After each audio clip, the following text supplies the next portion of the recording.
Okay guys, so in order to measure CMC flexion, subject's going to be in a seated position, their arm's going to be supported by the table. You're going to want to stabilize basically kind of like the distal radius ulna, as well as kind of like that base of the palm, okay? But making sure you're not getting in the way of the thumb, okay? So remember, flexion is going in this plane of motion, okay? So you're going to stabilize and you're going to ask the patient to bring their thumb towards the other side of their palm. Okay, go ahead. Perfect. Making sure my thumb's not limiting. Good, and relax. Now, an important thing to make sure when you are setting up your goni, you're not doing ventral midline of the forearm, you're doing ventral midline of the radius.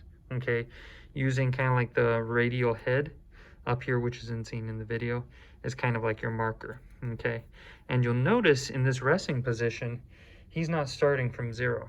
So in this position, he actually starts in about 46 degrees of extension, okay?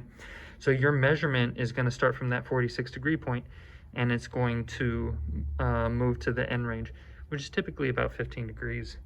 So you're going to stabilize, okay? Make sure you get your recording of what the resting position measure was. Okay, now go ahead and bring your thumb in. Okay, good.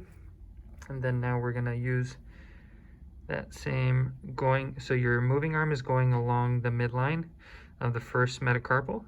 You're again going against the ventral midline of the radius, and your fulcrum should be right over the CMC joint. So in this position, he gets to 20. So that means from 46 to 20, he got 26 degrees of CMC flexion.